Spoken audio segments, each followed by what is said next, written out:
Perkenalkan, nama saya Nadia Putri Anjani dengan NIM 2202102040446. Perkenalkan, nama saya Miranda Novia Sakina dengan NIM 220210020240447. Saya Erin Nailia Rahmawati dengan akhiran NIM 061. Perkenalkan, nama saya Evanda Ahmad Bahtiar dengan NIM 2202102041158. Materi presentasi hari ini yaitu yang pertama tentang teori pendidikan multikultural menurut para ahli. Dan yang kedua, pendekatan pendidikan multikultural. Mengapa pendidikan multikultural sangat penting?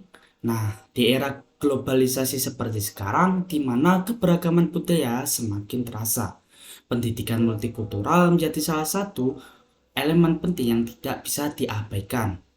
Pendidikan multikultural tidak hanya sekedar tentang memahami perbedaan, tapi juga tentang menciptakan masyarakat yang lebih inklusif, adil, dan harmonis.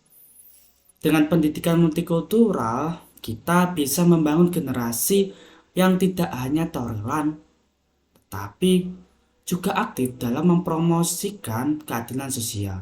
Namun, tantangannya adalah bagaimana kita bisa menerapkan teori-teori pendidikan multikultural ini dalam sistem pendidikan yang ada.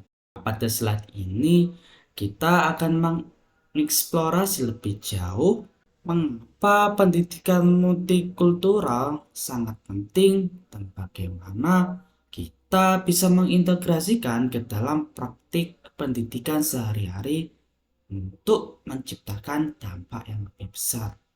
Baik, di sini saya akan membahas mengenai teori Horace Kallen. Horace Kallen adalah salah satu tokoh utama dalam pengembangan teori multikulturalisme, khususnya melalui konsep pluralisme budaya atau cultural pluralism. Konsep ini menekankan bahwa dalam suatu masyarakat yang beragam, setiap kelompok budaya itu memiliki hak untuk mempertahankan identitasnya sambil tetap menjadi bagian dari keseluruhan bangsa. Gagasan ini tuh muncul sebagai respon terhadap tekanan asimilasi yang kuat di Amerika Serikat pada awal abad ke-20, di mana imigran ini sering diharapkan untuk mengadopsi budaya dominan. Kalian menolak gagasan bahwa integrasi berarti hilangnya identitas budaya dan justru berpendapat bahwa masyarakat yang sehat harus memberi ruang bagi keberagaman budaya yang tetap berkontribusi pada kehidupan nasional. Teori yang selanjutnya adalah teori James A. Banks. Nah, James A. Banks ini adalah tokoh utama dalam pendidikan multikultural yang menekankan pentingnya berpikir kritis daripada sekedar menerima informasi yang ada. Ia mendorong siswa untuk memahami berbagai jenis pengetahuan, berdiskusi tentang konstruksi pengetahuan, dan menyadari beragam interpretasi terhadap suatu informasi. Dalam memahami sejarah, siswa harus mampu menafsirkan peristiwa dari berbagai sudut pandang serta mengembangkan pemikiran kritis agar dapat berkontribusi dalam kehidupan demokratis.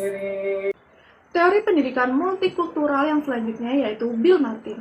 Bill Martin mengemukakan bahwa multikulturalisme harus lebih dari sekedar tempat berkumpulnya berbagai kelompok, tetapi menjadi pertemuan yang membawa perubahan radikal. Ia menentang pandangan multikulturalisme konsumeris dan mengusulkan agar multikulturalisme bersifat transformasional yang membutuhkan kerangka kerja yang jelas.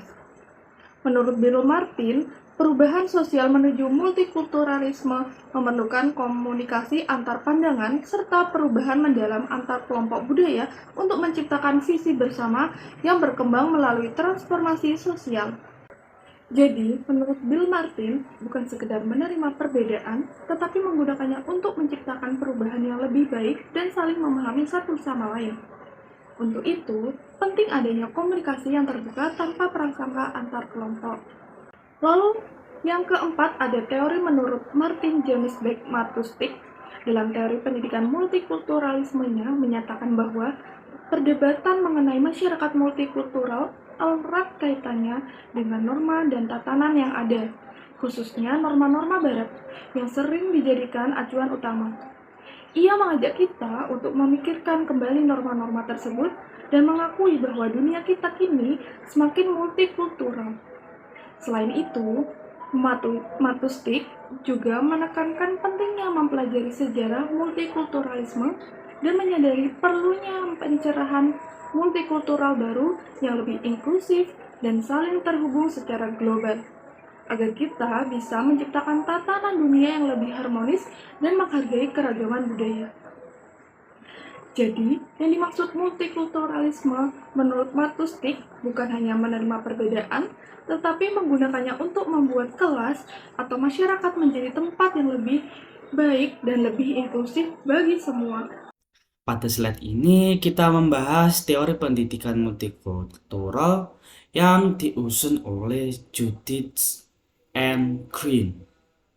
Green menekankan bahwa pendidikan itu harus berperan dalam membangun masyarakat yang inklusif, adil, dan menghargai keberagaman budaya. Pendidikan multikultural tidak hanya sekedar mengakui perbedaan, tetapi juga memberikan ruang bagi kelompok minoritas untuk mempengaruhi dan berkontribusi pada budaya yang ada. Green percaya bahwa keberagaman adalah kekuatan, bukan kelemahan. Oleh karena itu, kurikulum dan metode pengajaran harus dirancang untuk mendorong dialog, inklusi, dan pemikiran kritis, sehingga siswa itu dapat memahami nilai dari keberagaman budaya. Selain itu, Green melihat pendidikan sebagai alat pemberdayaan dan keadilan sosial. Nah, pendidikan multikultural harus mengajarkan siswa untuk mengenali ketidakadilan dan memperjuangkan keadilan sosial, termasuk menentang diskriminasi berdasarkan ras, gender, dan kelas sosial. Dengan demikian, pendidikan multikultural tidak hanya memperkaya pemahaman siswa tentang budaya lain, tetapi juga membekali mereka dengan kemampuan untuk menciptakan masyarakat yang lebih adil dan inklusif. Selanjutnya yaitu ada pendekatan pendidikan multikultural. Dalam melakukan pendekatan pendidikan multikultural, selain pengetahuan umum mengenai hal tersebut, juga harus dibarengi dengan menanamkan nilai-nilai kehidupan yang mencerminkan karakter dan identitas nasional bangsa Indonesia. Menurut para ahli, terdapat 4 karakter utama bangsa yang harus tercermin oleh masyarakat Indonesia, yaitu yang pertama manusia beragama, yang kedua manusia sebagai pribadi, yang ketiga manusia sosial, dan yang keempat manusia sebagai warga bangsa. Oleh karena itu, perlu dilakukannya pendekatan multikultural untuk menjadikan warga negara Indonesia, khususnya peserta didik, untuk menjadi individu yang memiliki 4 karakter tersebut.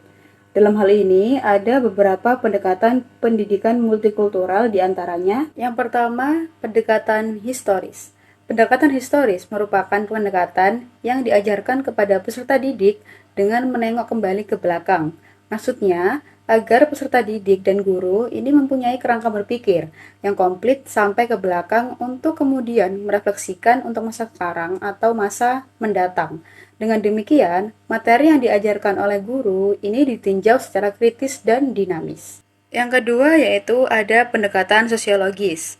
Pendekatan sosiologis ini merupakan pendekatan yang seakan-akan terjadi proses kontekstualisasi atas apa yang pernah terjadi di masa sebelumnya atau datangnya di masa lampau. Dengan pendekatan ini, materi yang diajarkan bisa menjadi aktual, bukan karena dibuat-buat, tetapi karena senantiasa sesuai dengan perkembangan zaman yang terjadi. Dan tidak bersifat indoktrinisasi karena kerangka berpikir yang dibangun adalah kerangka berpikir kekinian. Kemudian yang ketiga ada pendekatan kultural. Pendekatan kultural ini berorientasi kepada otentisitas dan tradisi yang berkembang. Dengan pendekatan ini, pelajar bisa melihat mana tradisi yang otentik dan mana yang tidak. Selanjutnya yaitu pendekatan psikologis.